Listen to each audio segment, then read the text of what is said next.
Boa noite, Shabbat Shalom. Entre muitas outras características, a modernidade tem nos convidado a repensar as categorias estanques, através das quais a gente um dia imaginou o mundo. Doce é doce, salgado é salgado, até alguém ter a ideia de colocar mexerica na salada e sal no caramelo. Calça é roupa de homem, rosa é cor de mulher. Não se deixa que o trabalho e o ambiente familiar se misturem. Cada um desses dogmas, sobre onde um conceito terminava e o outro começava, foi sendo questionado até ruir por se basear em uma lógica que não funcionava mais. Duas outras situações, aparentemente separadas, que nem sempre funcionam mais assim. Comentário da Parashá, que sai no Congregar, aquela publicação semanal que, pré-pandemia, a gente tinha aqui na porta da sinagoga e hoje a gente recebe de forma eletrônica. E a gente tenta que o autor do comentário não seja o mesmo rabino que faz a prédica aqui na Bimá. Em geral, são duas leituras completamente diferentes da mesma passagem. Eu lembro que quando eu comecei a trabalhar aqui na CIP há 2 anos e meio, eu gostava de perguntar para os meus colegas sobre o que eles iam escrever, quando era meu plantão de fazer a prédica, para garantir que a gente não falasse do mesmo assunto. Hoje, quebrando essas dicotomias, a minha prédica está em total diálogo com o comentário que a Rabina Tati escreveu para o Congregar, quase como se fosse uma continuação daquele comentário. Se você ainda não leu, eu recomendo que você leia. Para quem está assistindo de casa, na descrição da transmissão, tanto no Facebook quanto no YouTube, tem o link para o Congregar. Clica lá e você vai entender do que eu estou falando. A segunda mistura de categorias sobre a qual eu quero falar é do gênero cinematográficos. Talvez ainda tenha quem ache que drama é drama, comédia é comédia. Mas desde o início do cinema já era possível encontrar obras que completamente borravam esses limites. Um desses filmes recentes é a comédia alemã Ele Está de Volta, de 2015. No filme, Adolf Hitler aparece vivo na Berlim do século XXI. O que começa como uma comédia dos erros, trabalhando a batida fórmula de alguém desacostumado à sociedade contemporânea, tendo que se acostumar com práticas e hábitos que não conhecia.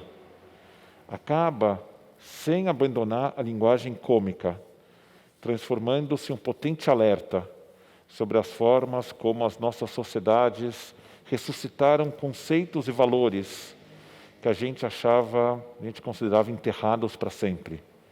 O ódio ao diferente, a veneração de líderes autoritários, o questionamento da democracia, a negação da dignidade de todo ser humano. No filme, Hitler faz sucesso na sua volta, como a gente não imaginava possível depois da gente ter se dado conta do terror que ele liderou na Segunda Guerra Mundial. Adriana Dias é considerada a maior especialista em neonazismo no Brasil. De acordo com ela, a gente vive um momento parecido aos anos 20 do século passado, exatamente 100 anos atrás, com o reaparecimento de células totalitárias que usam o medo como ferramenta básica de atuação. O motivo para esse ressurgimento seria que a gente não lidou completamente com as questões do racismo, do capacitismo, do machismo e da homofobia, que permanecem polêmicas. De acordo com a Adriana, existem hoje no Brasil 530 células neonazistas já identificadas, um aumento de 58% em relação ao levantamento que ela mesma fez 2 anos atrás. e de assombrosos 607% em relação a 2015. Com esses dados em mente, vai ficando difícil achar engraçada a comédia sobre a volta de Hitler. Parte do que torna a ideia desses grupos totalitários atraente é a possibilidade de atribuir a outro grupo, a um bode expiatório, a responsabilidade por todo o mal presente nas nossas vidas. A culpa é dos imigrantes, das elites, dos petistas esquerdopatas ou dos bolsonaros fascistoides. A culpa é dos gays, dos negros, dos judeus, dos indígenas ou de qualquer outro grupo que não inclua a pessoa que está falando e que, de preferência, não consiga se defender do ataque. Na fala de um neonazista, qualquer um desses grupos representa a personalização do mal absoluto. E a sua eliminação é o caminho mais curto para resolver todos os nossos problemas. No nazismo da Alemanha da década de 30 e 40, o mal absoluto era representado pelos judeus, pelos comunistas, pelas testemunhas de Jeová, pelos portadores de deficiência, entre outros grupos.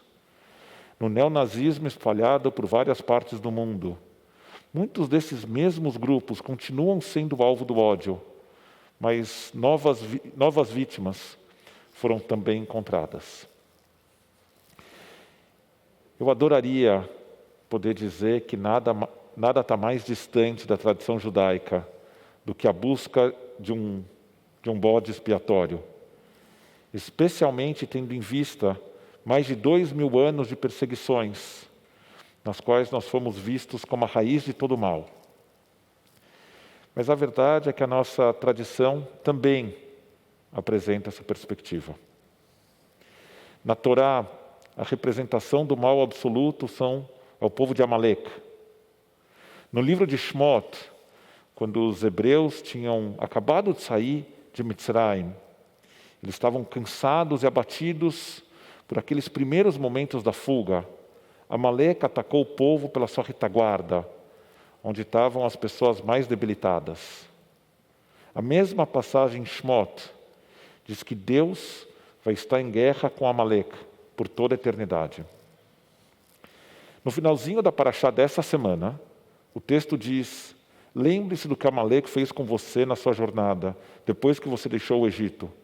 Como sem se deixar abater pelo temor de Deus, eles se surpreenderam na marcha, quando você estava faminto e cansado, e mataram todos os retardatários em sua retaguarda. Portanto, quando Adonai teu Deus te der a segurança de todos os teus inimigos ao teu redor, na terra que Adonai teu Deus te der por herança, você apagará a memória de Amalek de debaixo do céu. Não se esqueça. De novo, você apagará a memória de Amalek de debaixo do céu. Não se esqueça.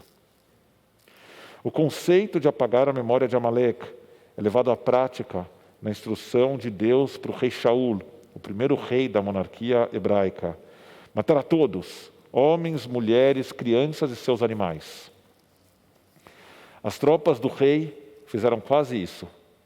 Mataram todo mundo, homens, mulheres e crianças, mas pouparam o rei, Agag, o rei de Amalek, e seus melhores animais. E por isso, rei Shaul foi punido com a perda do trono. Na tradição rabínica, Amalek continua vivo e deu origem aos maiores inimigos do povo judeu em cada geração. De Haman, o vilão da festa de Purim, a Hitler. Por isso, nós temos 3 mitzvot relacionadas ao povo de Amalek. A primeira, se lembrar do que Amalek fez com a gente na saída de Mitzrayim. A segunda, e percebam que são 2 mitzvot diferentes. A segunda é não se esquecer do que Amalek nos fez. E a terceira é erradicar a descendência de Amalek no mundo. Segundo Gilly Kugler, professora da Universidade de Sydney, tem basicamente 2 abordagens da interpretação judaica para lidar com a instrução preliminar a Amalek: a realista e a simbólica. A primeira busca identificar motivos que justifiquem a eliminação de todo um povo. A segunda, e aqui vem as palavras da própria professora Kugler, vê a tradição como uma alegoria da luta entre o bem e o mal dentro do reino divino, ou, alternativamente, como um retrato figurativo da luta dentro da alma humana, principalmente de uma pessoa judia. A professora Kugler continua: tanto a abordagem realista quanto a simbólica compartilham o esforço de reconciliar a incômoda instrução de extermínio com o credo de que os mandamentos divinos representam o bem e o certo, e podem, portanto, ser compreendidos e seguidos pelos humanos.